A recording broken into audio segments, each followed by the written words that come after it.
بسم الله الرحمن الرحيم.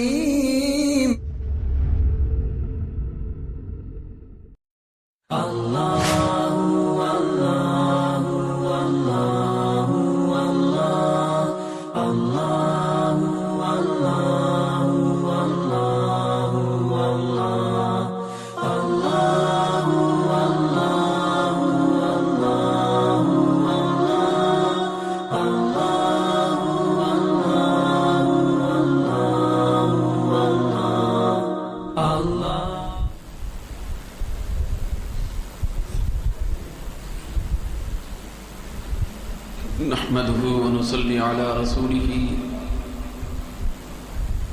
سيد الأنبياء والمرسلين وعلى آله الطيبين الطاهرين وأصحابه الراشدين المهديين. أعوذ بالله من الشيطان الرجيم. بسم الله الرحمن الرحيم. أفمن اتبع رضوان الله كمن باء بسخط من الله ومأواه جهنم وبئس المصير. هم درجات عند الله والله بصير بما يعملون. وقال تبارك وتعالى في مقام آخر: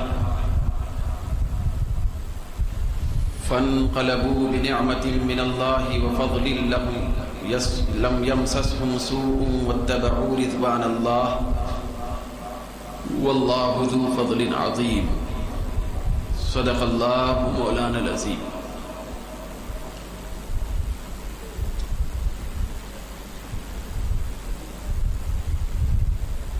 آج کی اس بارونق اور متبرک محفل و مجلس کے روح رواں مولانا سید تاج الدین صاحب خطیب و امام مسجد ہادہ اور رونق محفل مولانا محمد رحیم الدین صاحب نقشبندی و قادری استاذ الجامعۃ السنیہ دارالعلوم طیبہ، دیگر علماء اکرام، حفاظ اعظام، سامعین محترم، حاضرین مکرم، آپ جمیع احباب کا زیادہ وقت لیے بغیر مختصر سا خطاب اور بیان کرتے ہوئے اپنی گفتگو کو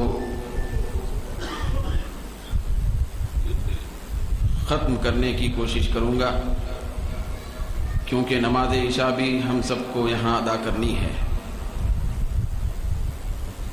تو اس لیے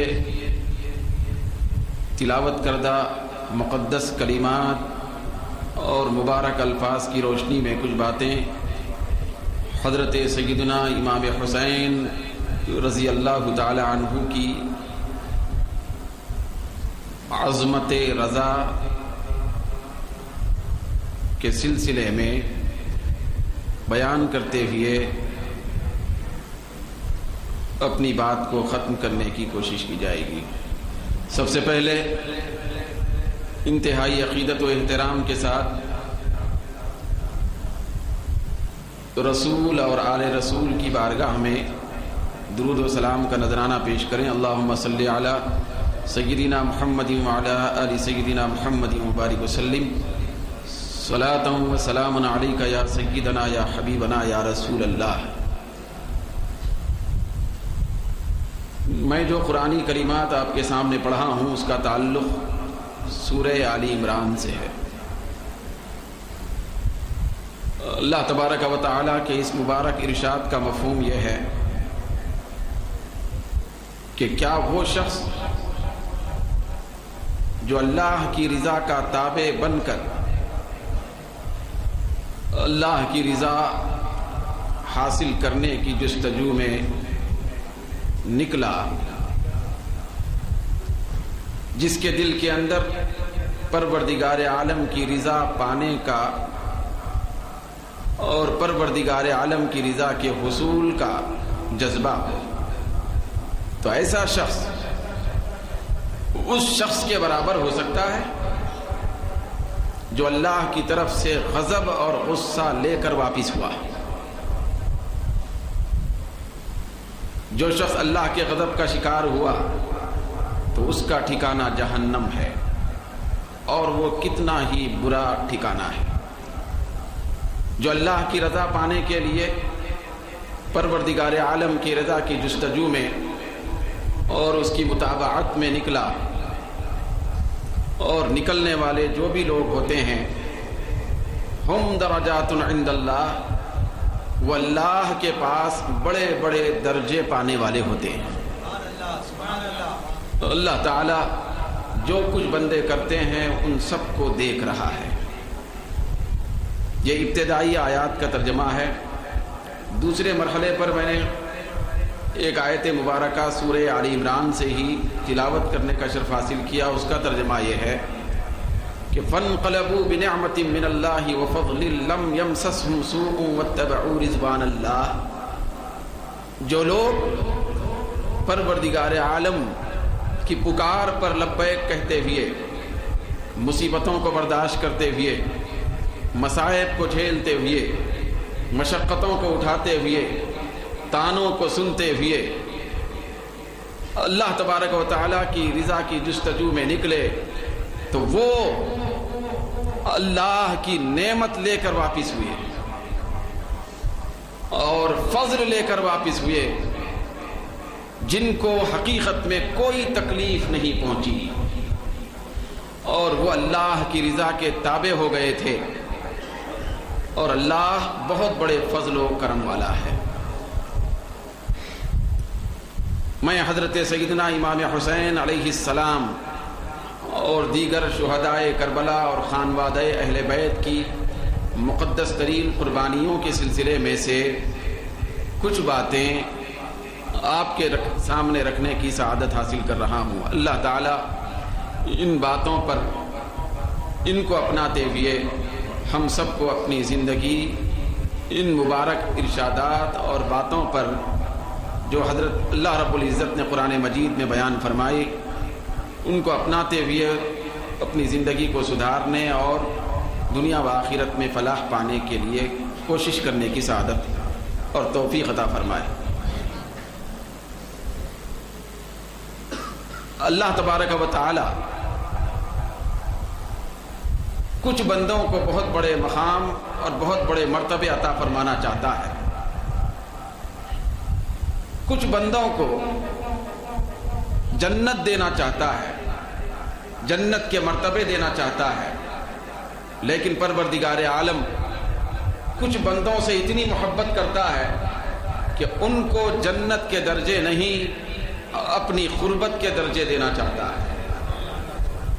جن کو جنت دینا چاہتا ہے تو ان کو بستیوں میں پائی جانے والی مساجد کے چھت کے نیچے نماز پڑھنے کا شعور عطا فرماتا ہے۔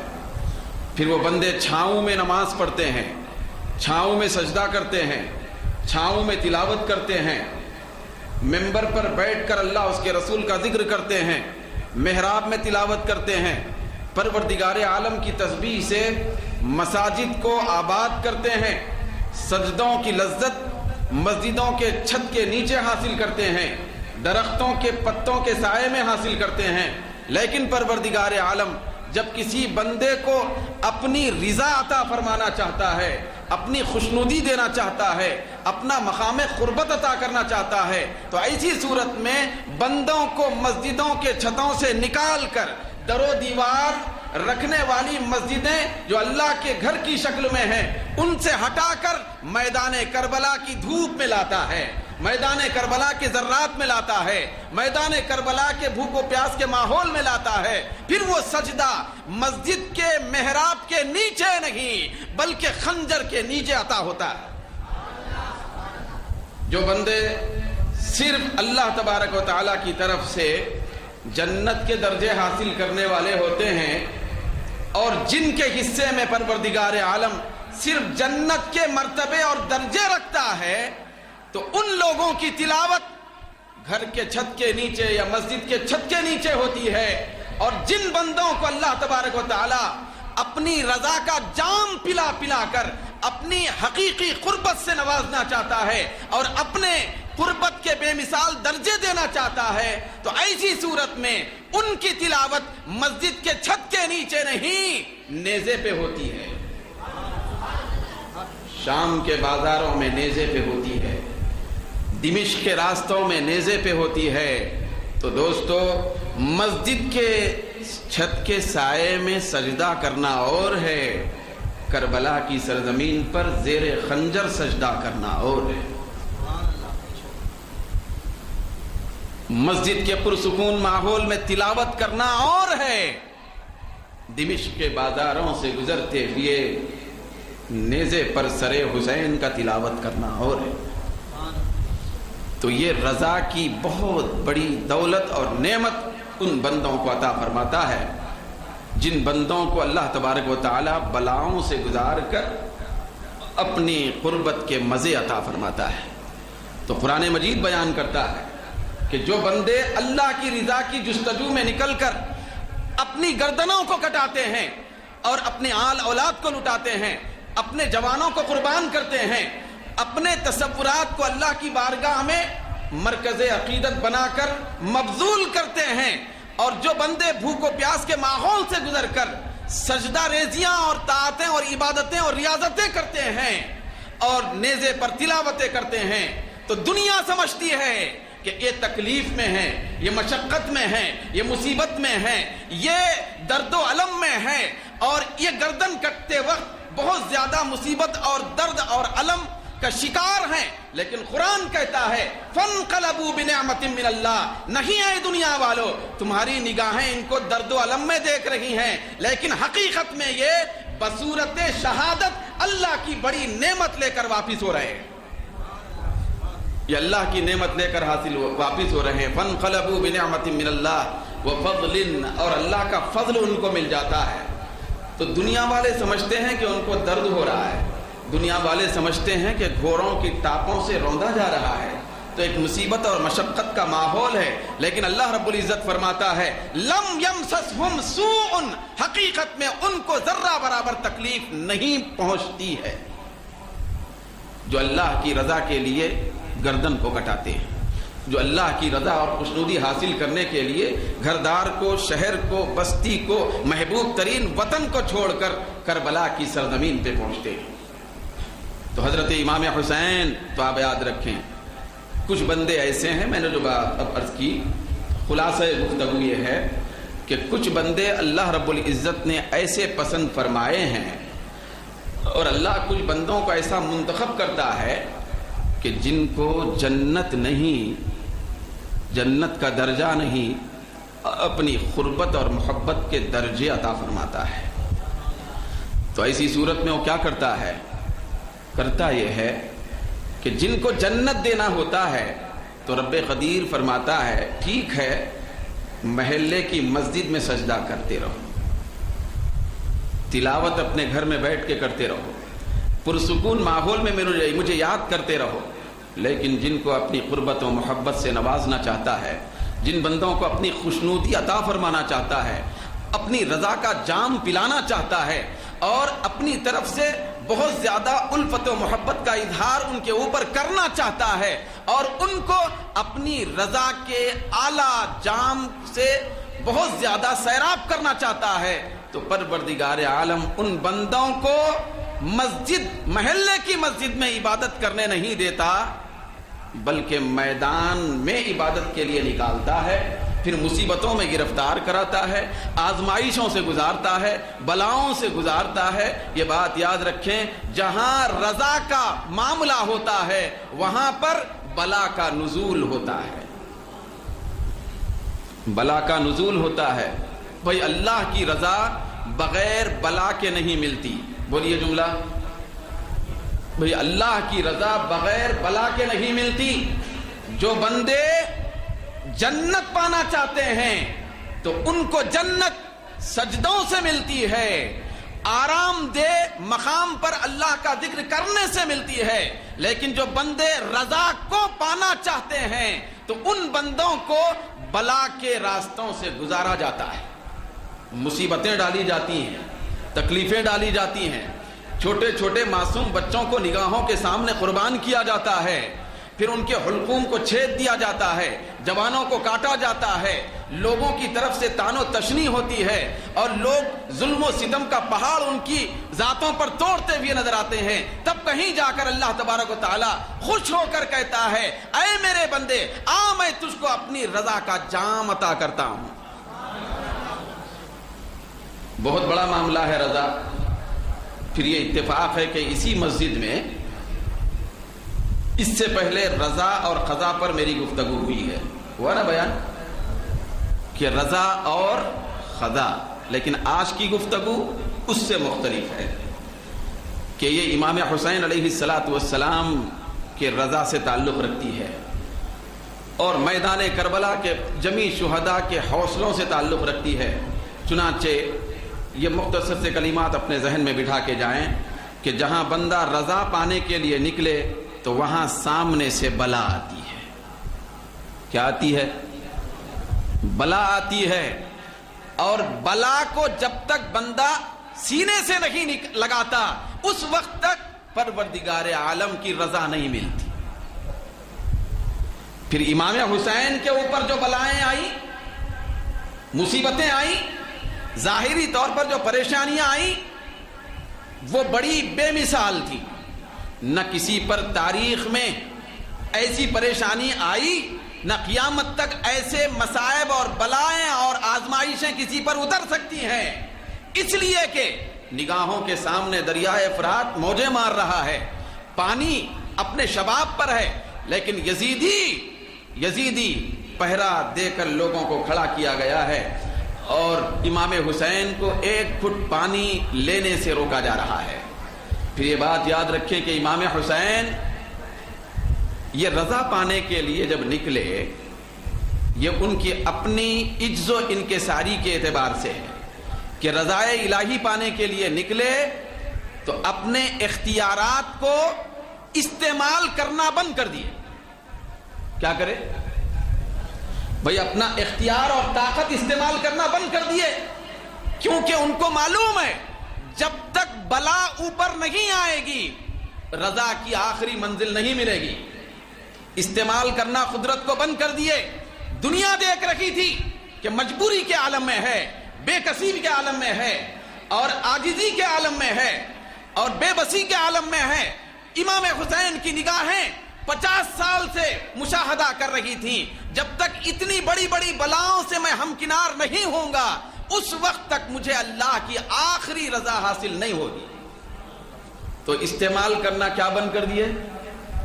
جب تک مدینے میں تھے کرامتوں کا ظہور تھا، مدینے کی بستی سے گزرتے تھے تو آبرو کے اشارے سے لوگوں کی جھولیاں بھرتے نظر آتے تھے۔ جب تک آپ مدینے میں تھے، مکے کی وادی میں تھے، تو ایک جنبش لب سے لوگوں اور لاکھوں کروڑوں کی ہزاروں پریشانیوں کو دور کر رہے تھے۔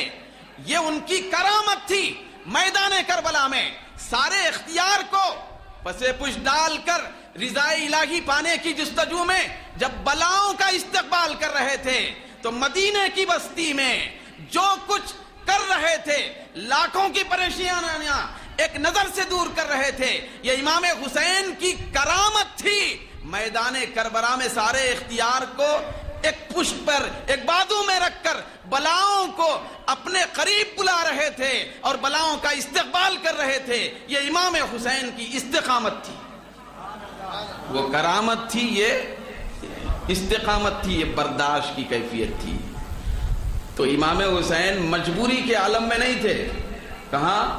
میدان کربلا میں یہ رضائے الہی پانے کی جستجو میں تھے۔ بلکہ امام حسین علیہ السلام یہ ایسی عظیم المرتبہ شخصیت ہے کہ ایک ہے بندہ اللہ کی رضا میں نکلنا، کیا بولیے؟ ایک ہے بندہ اللہ کی رضا میں نکلنا۔ امام حسین اس ہستی کا نام ہے کہ جس کی جستجو میں اللہ کی رضا نکلی تھی۔ جس کی جستجو میں اللہ کی رضا نکلی تھی، خدا بندے سے خود پوچھے بتا تیری رضا کیا ہے؟ تو امام حسین کو رضا الہی آواز دے رہی تھی کہ اے حسین تیری تمنا کیا ہے، تیری رضا کیا ہے، تیری خوشنودی کیا ہے، تو کس سے خوش ہے؟ امام حسین نے پلٹ کر کہا تھا مولا جس میں تیری خوشی ہے وہی میری خوشی ہے۔ تو اللہ نے کہا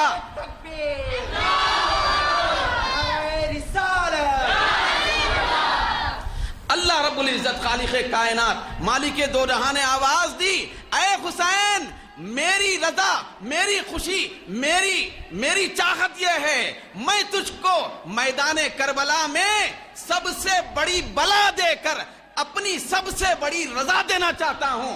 امام حسین نے کہا مولا میں راضی ہوں، میں سب سے بڑی بلا کا استقبال کر کے سب سے بڑی رضا حاصل کرنا چاہتا ہوں۔ تو بڑی بلا آئی تو بڑی رضا ملی۔ کیا ملی؟ سب سے بڑی بلا نازل کی گئی تو سب سے بڑی رضا عطا کی گئی، اور اللہ اتنی بڑی رضا عطا فرمایا۔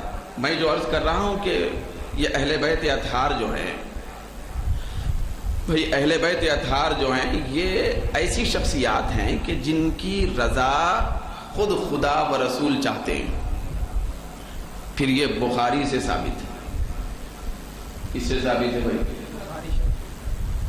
ایک اور ترمذی میں بھی آیا ہے۔ ایک مرتبہ ایک بات بتائیے کہ اللہ کے رسول کا کہا یہ اللہ کا کہا ہے یا نہیں ہے؟ بولیے بھائی، رسول جو بولے وہ حقیقت میں اللہ کی بولی ہے نا؟ پھر یہ قرآن سے ثابت ہے۔ کس سے ثابت ہے؟ کہ قرآن میں اللہ رب العزت فرمایا کہ ان وما ينطق عن الهوى ان هو الا وحی یوحى، میرا مصطفیٰ جو بھی اپنی زبان سے کہتا ہے یہ اس کی بولی نہیں ہوتی، یہ خدا کی وحی ہوتی ہے۔ تو بولیے رسول کا بولنا خدا کا بولنا ہے، رسول کا کلام کرنا خدا کا کلام کرنا ہے، رسول کا رضا چاہنا خدا کا رضا چاہنا ہے۔ ایک موقع پر آقائے دو جہاں صلی اللہ علیہ وسلم سیدہ کائنات حضرت فاطمہ زہرا رضی اللہ تعالی عنہا سے ارشاد فرماتے ہیں الا ترزینا، کیا الفاظ ہے کہ الا ترزینا یا فاطمہ ان تکونی سیدتا نساء اہل الجنہ۔ سرکار نے فرمایا کہ اے فاطمہ کیا تو راضی ہے، کیا تو راضی نہیں ہے کہ تجھے جنتی عورتوں کے سردار بنایا جائے؟ جنتی عورتوں کا سردار بنانے پر کیا تو راضی نہیں ہے؟ تو اللہ کے رسول حضرت فاطمہ سے ان کی رضامندی ظاہر کرا رہے ہیں، کیا تم خوش نہیں ہو اے فاطمہ، اے پیاری بیٹی کہ تم جنتی عورتوں کی سردار ہو؟ تو اللہ کے رسول رضا طلب کر رہے ہیں نا، راضی ہیں یا نہیں ہیں؟ اگر اس پہ راضی نہیں ہیں تو عورتوں کی سردار نہیں ساری کائناتوں کی بھی سردار بنایا جائے گا، ساری جنت کے مردوں کو بھی سردار بھی بنایا جائے گا، اس سے اونچا بھی دیا جائے گا۔ کیا تم اس پہ راضی ہو؟ تو رضا طلب کر رہے ہیں کس سے؟ حضرت سیدہ کائنات سے۔ تو اس سے پتہ چلا کہ اہل بیت اطہار وہ مقدس نفوس ہیں کہ جن کی رضا خود مصطفیٰ اور خدا چاہتے ہیں۔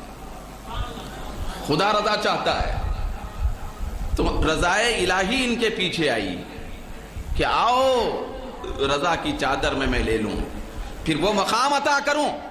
جو لوگ عبادت کرتے ہیں، جو لوگ اطاعت کرتے ہیں، جو لوگ فرما برداری کرتے ہیں، جو لوگ سجدے کرتے ہیں، جو لوگ تلاوت کرتے ہیں، ان کو جنت عطا کی جاتی ہے، جنت کی سکونت ملتی ہے۔ لیکن اے حسین، اے فاطمہ، اے حسن، اے میرے محبوب مصطفیٰ کے نواسو اور بیٹی، تم کو میری رضا اتنی اونچی ملی ہے کہ تم کو جنت کی رہائش اور سکونت نہیں، میں میری طرف سے جنت کی حکومت عطا کرتا ہوں۔ اللہ رب العزت نے امام حسن اور امام حسین کو جنت کی کیا عطا فرمایا؟ حکومت۔ بولیے کیا عطا فرمایا؟ سلطنت اور حکومت۔ تو حکومت کس کا نام ہے؟ مجبوری کا نام ہے، مختاری کا نام ہے؟ بولیے بھائی، مختاری کا نام ہے یا مجبوری کا نام ہے؟ بھائی حکومت اور سلطنت کس چیز کا نام ہے اس کو سمجھنے کے لیے بھائی اپنے ماحول کا جائزہ لیا جائے. کل تک جو آدمی وزیر نہیں تھا آج وزیر بن گیا تو اب وہ اپنی چلاتا نہیں چلاتا کچھ. جب تک وزیر نہیں تھا ہو سکتا ہے کہ لوگ کہتے تھے کہ مجبور ہے، لیکن جب وزارت پہ آ گیا کوئی کہہ سکتا ہے اس کو مجبور ہے؟ پوری مجبوری بتاتا بولنے والے پہ. اپنی سلطنت اور حکومت کا کیسا سکہ چلاتا دیکھنا. پھر دوسرا سوال میرا یہ ہے کہ دنیا، اب یہ تو ایک وزارت کا معاملہ ہے، اب بادشاہت کی طرف جائیے کہ پوری دنیا کا بادشاہ بن گیا، پوری دنیا کی سلطنت اس کو مل گئی، تو کتنی بڑی اس کی قدرت اور طاقت ہوگی اور کتنا اختیار ہوگا، کتنا پاور ہوگا. مجبور ہو سکتا ہے؟ جو پوری دنیا کا بادشاہ بنا اس کو مجبور کون کہہ سکتا ہے؟ وہی کہہ سکتا ہے جو پاگل ہے، جو احمق ہے، جس کے دماغ اور عقل میں فتور ہے. تو ذرا ٹھنڈے دل سے سوچیں کہ جو دنیا کا بادشاہ بن جائے 5 سال کا، زیادہ سے زیادہ 10 سال کا، جی لیا تو مرے تک بادشاہ بن جائے، تو یہ بادشاہت جو دنیا کی کسی کو ملتی ہے یہ باقی رہتی ہے یا ختم ہوتی ہے؟ بولیے بھائی. آپ بولیں گے ایسی عجیب بات کر رہے ہیں، دنیا ہی ختم ہوگی. جس کا وہ بادشاہ ہے وہ دنیا بھی ختم ہونے والی ہے، تو بادشاہت کہاں رہ سکتی ہے؟ دنیا ہی ختم ہونے والی ہے. جس دنیا کا بادشاہ بنا وہ دنیا ہی ختم ہونے والی ہے. جب دنیا ختم تو بادشاہت ختم. یہ جو 5 سال کے بن رہے ہیں یہ تو شروع میں ختم ہوتے جاتے، تو اگر باقی بھی رہ گئے تو دنیا ختم تو بادشاہت ختم. تو یہ دنیا ختم ہونے والی ہے، یقین ہے، ایمان ہے نہیں ہے؟ جنت ختم ہونے والی ہے؟ بولیے بھائی، جنت ختم ہونے والی ہے باقی رہنے والی ہے؟ دنیا ختم ہونے والے گھر اور مقام کا نام ہے، جنت ہمیشہ رہنے والے مقام کا نام ہے. آقائے دو جہاں نے حسن و حسین کو دنیا کا بادشاہ نہیں کہا، جنت کا بادشاہ کہا. اس کا مطلب یہ ہے نہ جنت ختم ہو سکتی ہے، نہ بادشاہت حسین ختم ہو سکتی ہے، نہ حضرت امام حسن کی شاہی ختم ہو سکتی ہے، وہاں ان کی حکومت ختم ہو سکتی ہے. دنیا میں جب حاکم بنا، لیڈر بنا، کونسلر بنا، وزیر بنا، وزیر اعظم بنا، صدر بنا، بادشاہ بنا، تو اپنے اختیارات سے سب کچھ کر سکتا نا، وہ بہت کچھ کرتا ہے بھئی، اگرچہ آڑے ٹیڑے کاما کر رہا ہوں کرتا ہے، تو بہرحال اختیار چلاتا ہے، تو وہ صاحب اختیار مانا جاتا ہے. جو دنیا میں حاکم اور بادشاہ بنتا ہے، جو دنیا میں بڑا حکمران بنتا ہے، وہ اپنے اختیارات اور تصورات سے جو چاہے معاملات کو زیر و زبر کرتا ہے. حضرت امام حسن اور امام حسین کو پروردگار عالم نے دنیا کا بادشاہ یا دنیا کا حاکم نہیں، یا دنیا کی حکومت آپ کو نہیں ملی بلکہ جنت کی حکومت ملی. تو اس لیے ملی جو بھی چاہنے والے ہیں ان کو جنت عطا کرتے رہے. جنت دینے والے، جنت جس کو چاہے تقسیم کریں گے، جس کو چاہے جنت تقسیم کریں گے. کون؟ یہ اہل بیت کرام، کیونکہ سردار بنائے گئے جنت کے. چنانچہ میں مختصر بات کو کرتے ہوئے حضرت سیدہ کائنات فاطمہ الزہرا رضی اللہ تعالی عنہا کے سلسلے میں اس تناظر میں یہ بات عرض کرنا چاہتا ہوں کہ حضرت فاطمہ رضی اللہ تعالی عنہا کا نام کیا ہے؟ فاطمہ. کیا نام ہے؟ فاطمہ. یہ اللہ کی رضا ان کے پیچھے آئی اور ان کو سردار جنت بنا دی. جنتی ساری عورتوں کی سردار ہیں، جنت تقسیم کرنے والی ہیں، سردار کا مطلب. تو حضرت فاطمہ کا نام کیا ہے؟ بہت سارے نام ہے. بطول نام ہے، زہرا نام ہے، طاہرہ نام ہے، طیبہ نام ہے. حضرت سیدہ کائنات کا نام مشہور کیا ہے؟ بولیے. فاطمہ ہے. فاطمہ کے معنی کیا ہے؟ تو عربی زبان میں ایک بہت بڑی لغت ہے، اس کا نام ہے لسان العرب. تو اس کے اندر آتا ہے کہ فطمہ یفتم فطمن کے معنی آتے ہیں چھڑانا. کیا معنی آتے ہیں؟ چھڑانا. فاطمہ کے معنی آتے ہیں چھڑانے والی. کیا معنی آتے ہیں؟ چھڑانے والی. نام خود بتا رہا ہے اور دلالت کر رہا ہے کہ جو محشر میں چاہنے والے، نام لینے والے اور ان کے گن گانے والے پکڑے جائیں گے فرشتوں کے ہاتھوں سے. حضرت سیدہ کائنات اپنے کرم سے اور اپنی سرداری کو استعمال کرتے ہوئے نام لیوا لوگوں کو چھڑا کے جنت میں پہنچائیں گی. یہ دوزخ سے نکال کے جنت میں پہنچانے والی ہے. فاطمہ کا معنی چھڑانے والی. چھڑایا کس کو جاتا ہے؟ جو پکڑا جاتا ہے. پکڑنے والے کون ہیں؟ میدان محشر میں کون پکڑنے والے ہیں؟ ایک قانون ہے بھائی، ایک قانون عدالت ہے. تو سب فرشتوں کو حکم ہوتا ہے کہ جو بھی ایسے ایسے مجرم ہیں ان کو پکڑو، جنت میں جانے مت دو. لیکن جب حضرت سیدہ کائنات کی نظر پڑے گی تو نام پاک کا ایسا فیض جاری ہوگا کہ سارے جہنم میں جانے والے غلاموں کو پلٹا کے، چھڑا کے، فرشتوں سے ہٹا کے وہ جنت میں پہنچائیں گی. تو یہ کیسے ہوا؟ یہ سرداری کی بات ہے یا مجبوری کی بات ہے؟ بولیے بھائی. پھر یہ بھی یاد رکھیں کہ لغت کی بات نہیں ہے، یہ حدیث شریف میں بھی آیا ہے کہ آقائے دو جہاں صلی اللہ علیہ وسلم نے فرمایا میری فاطمہ کا نام فاطمہ اس لیے رکھا گیا ہے کیونکہ یہ اپنے چاہنے والوں کو جہنم سے چھڑا کے جنت میں پہنچائیں گی. کیا کریں گی؟ جنت میں پہنچائیں گی. پھر حسن و حسین، یہ جو نام ہے یہ بھی اللہ کی رضا کی جستجو میں آخری منزل حاصل کیے ہوئے کا پتہ دیتی ہے. تو حسن اور حسین، حسن اور حسین کے معنی آتے ہیں الجبل العالی، اونچا پہاڑ. کیا معنی آتے ہیں حسن اور حسین کے؟ وہی اونچے پہاڑ. پھر ایک مرتبہ ایک لغت میں آیا کہ ان کو ان ناموں کے ساتھ جو جوڑا گیا کہ اس کے معنی اونچا پہاڑ کے ہیں، یہ دراصل اس بات کی طرف اشارہ ہے کہ ایسے اونچے پہاڑ ہیں کہ ان کے مد مقابل میں جو بھی آئے گا، جو ٹکرائے گا وہ خود ملیامیٹ ہو جائے گا، ان کو ذرہ برابر دھکا نہیں لگے گا. جو آدمی مضبوط ہوتا ہے اس کو پہاڑ سے تشبیہ دی جاتی ہے. تو ان ناموں کا معنی کیا ہے؟ اونچے پہاڑ. کیا معنی ہے؟ تو ذرا دیکھیں کتنے اونچے پہاڑ ہیں. حضرت امام عالی مقام مختصر سی اپنے خانوادے کی جماعت لے کر مدینے سے نکل کر کربلا پہنچے. نہ ہتھیار ہے، نہ تلوار، نہ نیزے ہیں، نہ برچے. پینے کے لیے پانی تک نہیں ظاہری طور پر. سامنے اگر دیکھا جائے تو یزیدیوں کا ہٹا کٹا مسلح 22,000 کا لشکر ہے. کتنا لشکر ہے؟ 22,000 کا لشکر ہے. اتنی کم تعداد والی جماعت کے مقابلے میں 22,000 کا لشکر یزید کیوں بھیجا؟ 22,000 کا لشکر کیوں بھیجا؟ اس لیے کہ یزید جانتا تھا حسین ایک ایسے اونچے پہاڑ کا نام ہے جس سے کوئی ٹکرا نہیں سکتا، جس سے کوئی ٹکرا نہیں سکتا. جو ٹکرائے گا اس کا سینہ ہی چھنی ہو جائے گا. تو اس خوف میں 22,000 کا لشکر بھیجا تھا.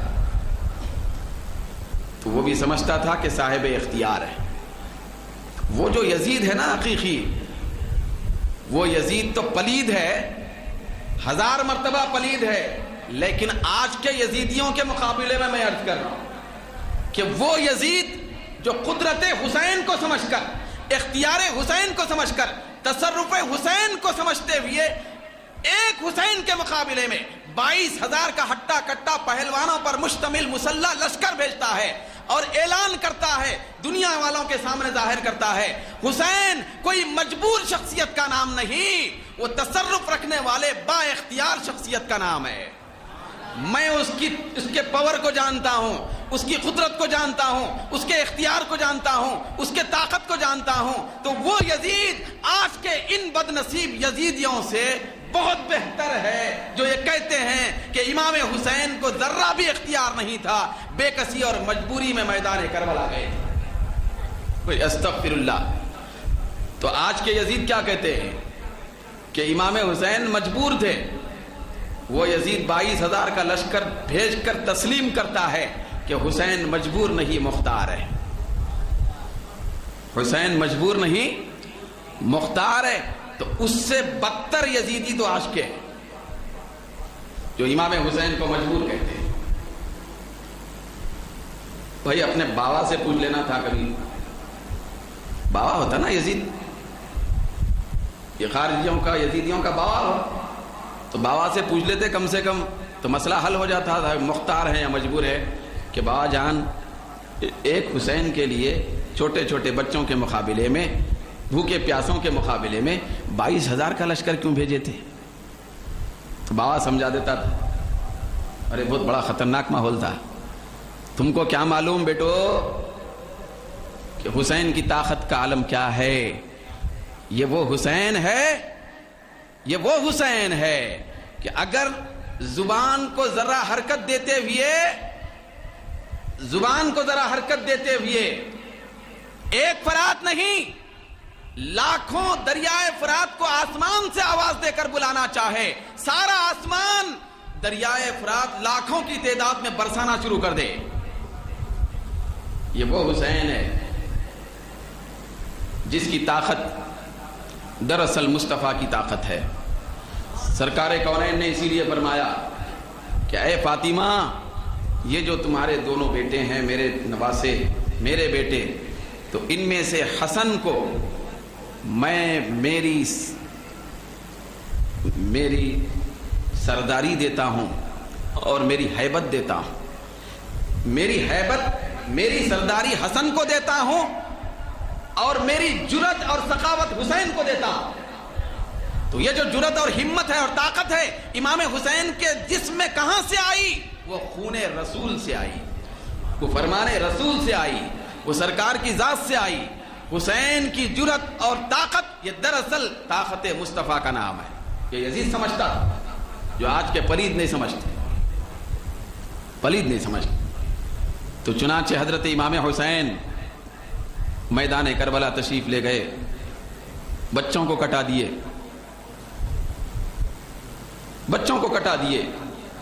عورتوں کو بے چادر کرا دیے، بھوک و پیاس کے ماحول میں گردنوں کو کٹا دیے. تو اس کے پیچھے راز کیا تھا؟ اس کے پیچھے راز یہ تھا کہ اللہ کی آخری رضا ان کو عطا ہو جائے. بھئی اللہ کی رضا کے کئی درجے ہیں، کسی کو کم رضا ملتی ہے، کسی کو درمیانی رضا ملتی ہے، کسی کو اعلیٰ رضا ملتی ہے. حسین اس شخصیت کا نام ہے جس کو آخری درجے کی رضا ملی. میدان کربلا مشقتوں کا میدان نہیں، مصیبتوں کا میدان نہیں، ظاہراً ضرور مشقتوں کا میدان نظر آ رہا تھا، لیکن میدان کربلا بھوک و پیاس کا میدان نہیں، مصائب کا میدان نہیں، بلاؤں کا میدان نہیں، آزمائشوں کا میدان نہیں، گردنیں کٹنے کا میدان نہیں، بلکہ اللہ تبارک و تعالیٰ کی جملہ رضاؤں میں، کامل رضاؤں میں، اکمل رضاؤں میں سب سے اونچے درجے کی رضا کے متوجہ ہونے کا مقام ہے. ساری رضائیں اللہ تعالیٰ کی جس میدان کی طرف جمع ہو گئی تھیں، وہ رب جو مکان و مکانیات سے پاک ہے، زمان و زمانیات سے پاک ہے، اس نے چاہا کہ اپنی مکمل رضا میدان کربلا کی طرف اتارے. تو حسین کو آواز دے کر میدان کربلا کی طرف بلایا، اور جب اس بڑی بلا سے گزارا تو اپنی آخری درجے کی رضا امام حسین پہ اتارا. پھر اتار کر وہ درجہ عطا فرمایا کہ قیامت تک کسی کو وہ درجہ نصیب نہیں ہو سکتا. تو یہی آخری بات ہے کہ یہیں پہ میں نے رضا کے عنوان سے جب میری گفتگو اس سے پہلے جلسے میں ہوئی تھی تو حضرت امام حسن رضی اللہ تعالیٰ عنہ سے متعلق ان کی شان رضا اور عظمت رضا آپ کے سامنے بیان کیا تھا. لیکن بعض صوفیاء اکرام، بعض محققین، بعض عرفاء وہ واقعہ حضرت امام حسین رضی اللہ تعالیٰ عنہ کی طرف منسوب کرتے ہوئے بھی نقل فرمائے. بعض صوفیاء امام حسن کی طرف منسوب فرمائے، بعض صوفیاء اکرام اور اولیاء اکرام امام حسین کی طرف منسوب فرمائے. تو آج کے جلسے کی مناسبت سے وہ بات بیان کرتے ہوئے تاکہ ہماری نگاہوں کے سامنے حضرت امام حسین رضی اللہ تعالیٰ عنہ کا مرتبہ رضا کس اونچے درجے کا تھا وہ آ جائے، تو اس کو میں بیان کرتا ہوں. آپ ایک مرتبہ درود شریف پڑھیں، اللہم صلی علی سیدنا محمد وعلی آل سیدنا محمد مبارک وسلم. یہ بات یاد رکھیں کہ رضا سے بڑھ کے کوئی درجہ نہیں ہے. بھئی اللہ کی رضا سے بڑھ کے کوئی درجہ نہیں ہے. رضا آخری درجے کا نام ہے، لیکن اس آخری درجے میں کئی درجے کیا ہیں؟ بولیے، آخری درجے میں کئی درجے ہیں۔ رضا سب سے اونچے درجے کا نام ہے۔ کتنے بڑے درجے کا نام ہے؟ کتنا بڑا مقام ہوتا ہے رضا کا؟ تو آپ یاد رکھیں، بہت سارے دنیا میں رہنے والے بندے جنت کی طلب میں زندگی گزارتے ہیں، اطاعتیں کرتے ہیں، فرما برداریاں کرتے ہیں، سجدے کرتے ہیں، لیکن جو لوگ رضا پانے والے ہوتے ہیں، طالبان رضا ہوتے ہیں، تو ان کو جنت سے غرض نہیں ہوتی، جنت کے درجوں سے غرض نہیں ہوتی، ان کو نہ دوزخ کا خوف ہوتا ہے نہ جنت کا شوق ہوتا ہے، وہ صرف اللہ کی رضا کی منزل میں شامل ہونا چاہتے ہیں، اس کے مسافر بن کے جانا چاہتے ہیں۔ اللہ کی رضا پیش نظر ہوتی ہے کہ اللہ راضی ہو جائے۔ کئی بزرگان دین سے پوچھا گیا کہ آپ نماز کیوں پڑھتے ہیں، عبادت کیوں کرتے ہیں، تو انہوں نے فرمایا کہ ہم عبادت نہ جنت پانے کے لیے کرتے ہیں نہ دوزخ سے بچنے کے لیے کرتے ہیں۔ لوگوں نے عرض کیا سرکار بھی عبادت کیوں کرتے ہیں؟ وہ کہتے ہیں چاہے ہم کو اللہ تعالیٰ جنت کے درجے عطا کرے یا دوزخ کے درکے عطا کرے اور دوزخ کا مقام عطا کرے، اس سے ہم کو کوئی غرض نہیں ہے، بس ہماری عبادت کا مقصد یہ ہے، ہماری تگودو کا مقصد یہ ہے، ہماری کوشش کا مقصد یہ ہے، ہماری مشقت کا مقصد یہ ہے، ہماری تہجد گزاری کا مقصد یہ ہے، اللہ کی رضا ہم کو حاصل ہو جائے۔ پھر بعض بزرگوں سے یہ بھی منقول ہے، وہ کہتے تھے اللہ اگر چاہے تو ہم کو دوزخ میں ڈال دے لیکن رضا سے محروم نہ کرے۔ دوزخ میں جلنا پسند ہے لیکن رضا کو چھوڑنا پسند نہیں ہے، رضا کی محبت سے دوری پسند نہیں ہے۔ یہ رضا الہی کا مقام ہے، رضا الہی کا۔ ہم جیسے لوگ جو ہوتے ہیں نا، نیکیاں اگر کریں بھی تو ہمارا ذہن کیا ہوتا ہے؟ بولیے، ہمارا ذہن یہ کام کرتا ہے کہ بخشش ہو جائے۔ بولیے بھئی، اب عشاء پڑھنے والے ہیں، مغرب پڑھ لیے تو کیا مقصد ہے؟ بخشش ہو جائے۔ ہمارے اعتبار سے مغفرت اور بخشش اور معافی بہت بڑی نعمت ہے، لیکن اعلیٰ درجے کے جو لوگ ہوتے ہیں وہ معافی کے خواہش مند نہیں ہوتے، وہ رضا کے طلبگار ہوتے ہیں۔ کیا ہوتے ہیں؟ کیوں؟ اس لیے کہ بڑے صاحب سمجھ ہوتے ہیں، وہ عقل مند ہوتے ہیں، وہ ہمارے جیسے بیوقوف نہیں ہوتے۔ وہ خوب سمجھتے ہیں کہ بعض وقت معافی مل جاتی ہے لیکن رضا نہیں ملتی، معافی مل جاتی ہے مگر رضا نہیں ملتی۔ معافی ملنا بہت بڑا مقام نہیں ہے۔ جیسے مثال کے طور پر کوئی بچہ شرارت کیا تو والد صاحب اس کی شرارت سے واقف ہو گئے اور کہنے لگے کہ تجھے 100 مار ماروں گا۔ بچہ سامنے آیا، غصے میں والد صاحب ہیں، تو بچے سے پھر والد صاحب نے کہا لوگوں کی فرمائش پر، گزارش پر کہ اس کو معاف کر دو، تو والد نے کہا ٹھیک ہے معاف کر دیتا ہوں لیکن میرے سامنے نہیں آنا۔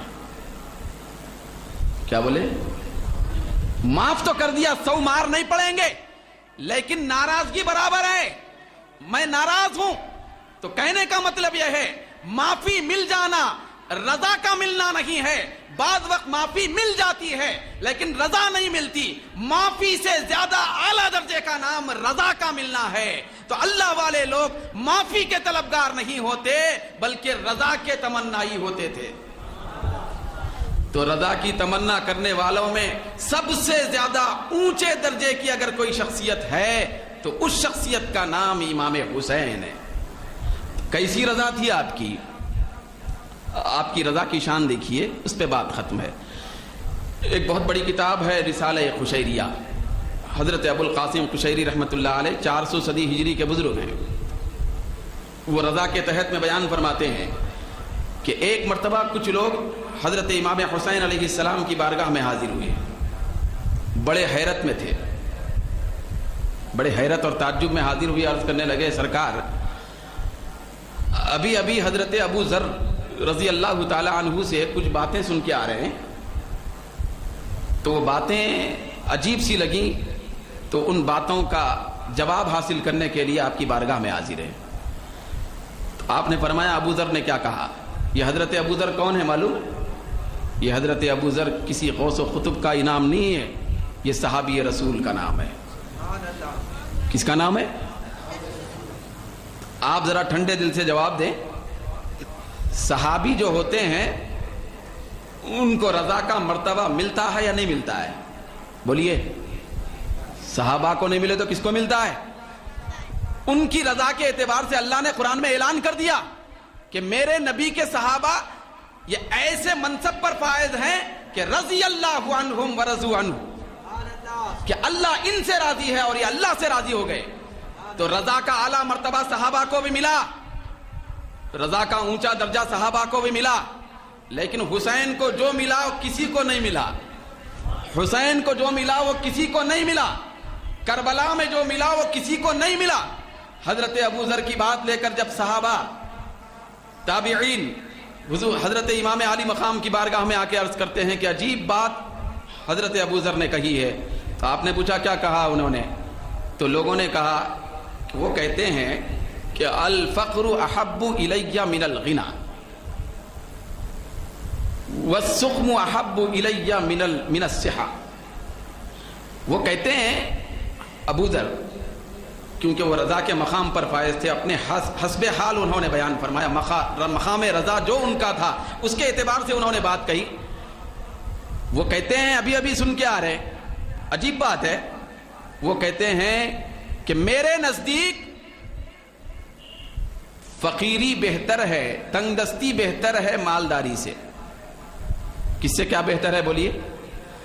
فقیری بہتر ہے، تنگ دستی بہتر ہے مالداری سے، اور بیماری بہتر ہے صحت سے. بھئی عجیب بات ہوئی، غریب بات ہوئی. کیا ہوئی بولیے؟ بھئی عجیب و غریب بات ہوئی. ہم لوگوں سے اگر کوئی آدمی پوچھے تو کیا جواب دیں گے ہم؟ کوئی آپ سے پوچھے راستے میں، بھئی کہاں جا رہا تھا؟ ڈاکٹر صاحب کے پاس جا رہا ہوں. کیا ہوا ایسا لپٹ لے کے جا رہا ہے؟ تو بولے بخار آیا. اچھا ذرا ایک بات بولو جانے سے پہلے، تجھے بیماری پسند ہے یا صحت؟ تو وہ کہے گا بیماری پسند ہوتی تو گھر سے نکلتا ہی نہیں تھا، صحت پسند ہے اسی لیے تو ڈاکٹر کے پاس علاج کے لیے جا رہا ہوں. تو میرے نزدیک ہم لوگوں کا پیمانہ یہ ہے، ہمارے پاس بیماری پسند نہیں ہوتی، صحت پسند ہوتی ہے بیماری کے مقابلے میں. پھر مالداری پسند ہوتی ہے تنگ دستی کے مقابلے میں، تنگ دستی کے مقابلے میں. لیکن حضرت ابو ذر کیا فرما رہے تھے؟ کیا فرما رہے تھے؟ اس کا الٹا، کہ میرے نزدیک فقیری بہتر ہے مالداری سے، بیماری بہتر ہے صحت مندی سے. تو یہ انہوں نے کہا ہے امام علی مقام. عجیب بات ہے. تو حضرت امام علی مقام امام حسین رضی اللہ تعالی عنہ نے فرمایا کہ رحم اللہ ابا ذر، اللہ تعالیٰ ابو ذر پہ رحم کرے. ان کو ان کے اپنے مقام کے اعتبار سے یہ بات انہوں نے کہی ہے، ان کو ایسا نہیں کہنا چاہیے تھا، مگر یہ ان کے مقام رضا کا معاملہ ہے تو انہوں نے یہ بات کہی. تو لوگوں نے پوچھا سرکار آپ کی رضا کا عالم کیا ہے؟ آپ کا مرتبہ رضا کیا ہے؟ آپ کی خوشنودی الہی کا عالم کیا ہے؟ تو حضرت امام حسین نے فرمایا میرا پوچھتے ہو تو سنو، وہ ابو ذر ہیں، ان کے نزدیک بیماری پسند ہے صحت سے اور مالداری پسند ہے تنگ دستی سے. میری رضا بتاتی ہے، میرا مرتبہ رضا سننا چاہتے ہو تو سنو. ابو ذر جو جملہ کہہ رہے ہیں اس کے اندر رضا کا کم درجہ ہے، اس لیے کہ اب بھی ان کی طبیعت میں ان کی اپنی چاہت باقی ہے، ابھی ساری چاہت کو اللہ کے حوالے انہوں نے نہیں کیا. کیوں؟ اس لیے کہ وہ کہتے ہیں کہ مجھے پسند ہے، میں چاہتا ہوں، میری چاہت یہ ہے کہ بیماری ہو، میری چاہت یہ ہے کہ محتاجی مجھ کو ملے مالداری کے مقابلے میں. میرا مقام رضا یہ کہتا ہے، میرے نزدیک ایسی بات نہیں ہے، بلکہ میرا فیصلہ یہ ہے، میں یہ کہتا ہوں جو اللہ کو پسند ہے وہ مجھے پسند ہے.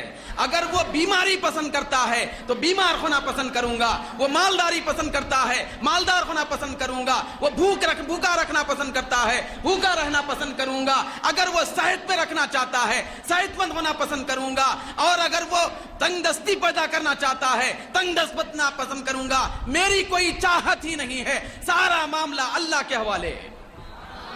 تو یہ رضا کا اونچا مقام ہے. کس کا اونچا مقام ہے؟ یہ رضا کا اونچا مقام ہے. جیسا کہ میں نے ابھی اس سے پہلے بھی عرض کیا تھا جلسے میں کہ ابو ذر نے وہ کیوں کہا، امام علی مقام نے اپنی چاہت رکھی ہی نہیں، سارا معاملہ اللہ کے حوالے کیسے کیا. یہ جملہ امام حسین نے کیسے کہا تو دوستو وہی جملہ دہراتا ہوں کہ ابو ذر کو رضا کی تعلیم مصطفیٰ کی بارگاہ سے صفہ چبوترے پہ بٹھا کے ملی تھی، اور امام حسین کو کندھے پہ سوار کرا کے ملی ہے، امام حسین کو سینے پہ سوار کرا کے ملی ہے رضا کی تعلیم، امام حسین کو گود میں بٹھا کے مصطفیٰ نے تعلیم رضا عطا فرمائی تھی، تو اس لیے اونچا درجہ مقام رضا کا ان کو ملا تھا۔ تو دوستو یہ حضرت امام علی مقام کا مبارک تذکرہ ایک وصف کے اعتبار سے جو مقام رضا ہے اس کے اعتبار سے آپ کے سامنے میں پیش کرنے کی سعادت حاصل کیا۔ اللہ تعالی ہم سب کو خصوصی برکتوں سے مالا مال فرمائے کہ اعلان سنیے۔